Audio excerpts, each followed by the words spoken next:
All right, so we printed out the base, we printed out the support. Now it's time to print the rod that goes into the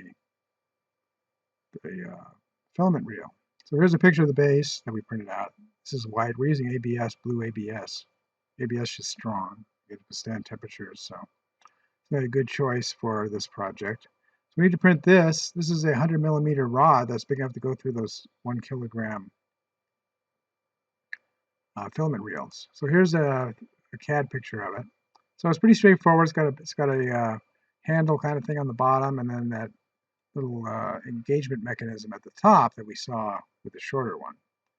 So we'll import this STL file into Simplify 3D, and we're going to check our process settings. So we're using the ABS with supports because there is this area up here with the engagement mechanism that could benefit from having some support.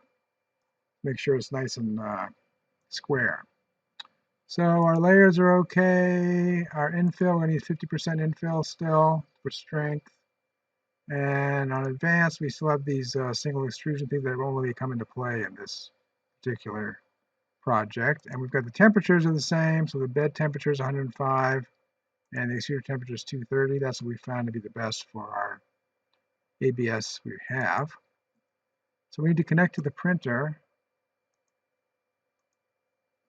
And we have to use our trick where we type list devices. Make sure the printer's already turned on. And quickly click on this before this device disappears.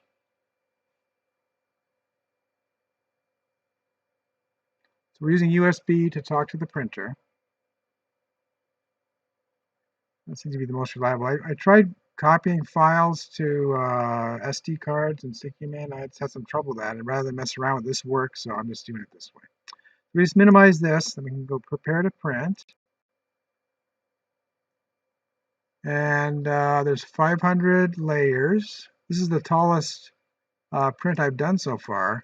Our build volume and vertically is 140 millimeters, and this is about 100 millimeters tall, so still got enough room. You can see this gray here is the supports.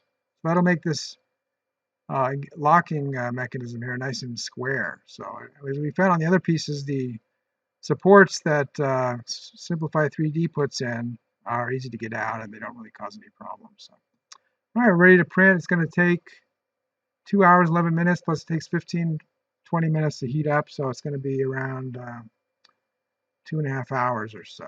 So let's just get started. And away it goes. So it's downloading the file and then it'll start heating up. You can hear it starting up over there.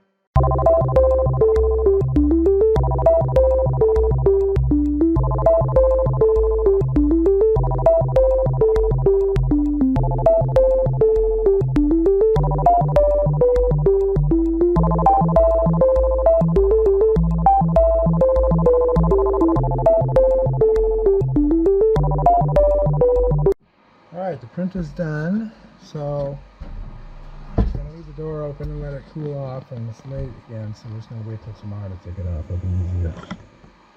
Then we'll be ready to try mounting some bigger reels of material. Alright, it's the next morning, so everything's completely cooled down to room temperature. Get off this rod. Oops.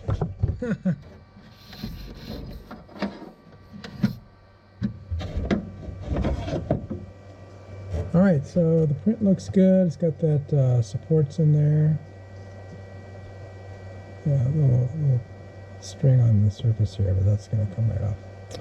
Alright, so take over the workbench, clean it up, and see how it works with the other reels. Alright, so got to get this support out of here. Pops right out. That looks really clean. Alright, we'll make sure it engages. Nice engagement, some tension on it. Alright, here's the original reel with the insert. So it's got this insert up by this rod.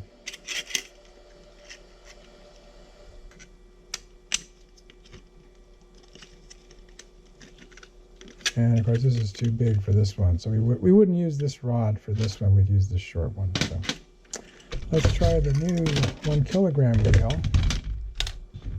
using the insert again. So this is a lot wider, like I said. I'll try the rod.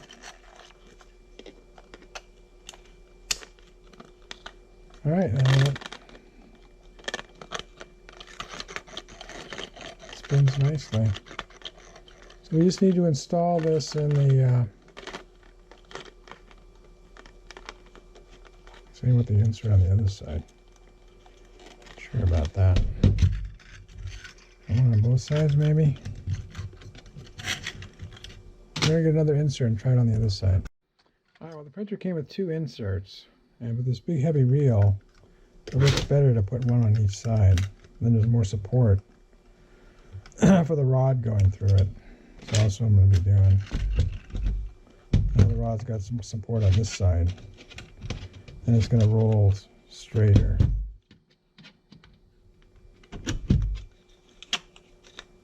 There. That's a lot better.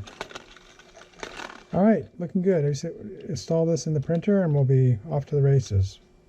All right, so we've installed the base, the OmniStand base.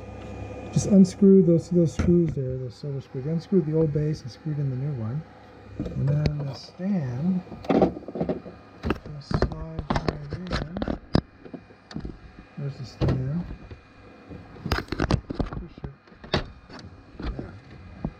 So that's solid, not going anywhere.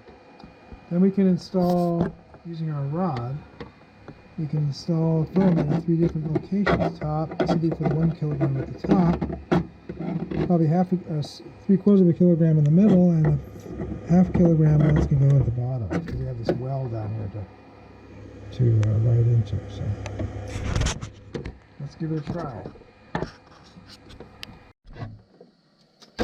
Alright, so for loading these thinner reels like this one, this is what I'm doing currently, is I find the end of it, I bring it in with the end in my hand, I drop it into this little well down here that it wants to go in, and then before I do anything else, I put the filament through the straw so it doesn't get lost in the shuffle.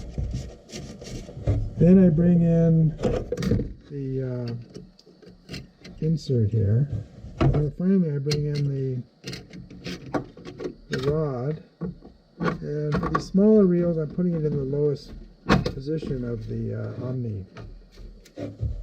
OmniStand, so that way things don't get tangled up. So now it can go freely, and I can feed it into the extruder. Alright, so I've got the OmniStand installed with the 100mm rod. And there's quite a bit of play with these smaller reels. There's quite a bit of play back and forth. So we're going to want to put a spacer on this side. So we'll figure out how big that needs to be. And then on this side, this reel insert, it says it can just kind of come out. So we want to avoid that too. So we want a thin spacer, or kind of a washer, like a Fender washer on this side too, that will be locked in by this rod, the end of the rod here, but then we'll stop this from going too far this way. We in general we want the reel to be as close to the bed as possible, because of the way we're feeding the material. The straw, as I pointed out earlier, is way over to the right here, so, and it's near the end of the thing. So we want to have this feeding mechanism be as close to this end of this straw as possible. So again, the reason we put the straw that way is so that when we come up here, the straw doesn't interfere with this back plate on the printing bed, and also doesn't interfere with the filament isn't rubbing on this cover for the power cord and electronics that go to the extruders. So we're going to make a couple spacers, one on this side probably 5 millimeters in thickness. And then this side, I measured it's 15 millimeters on this side. We have another reel of some of the new material we got. And it's a little bit wider than this, maybe 5 millimeters wider. So we'll make a 5 millimeter for this side we'll use all the time. This side we'll have either 15 or 10. Fender washer, I'm going to call it. That's a better name for it than a spacer. On this side. So now we need to figure out the diameter of the fender washer.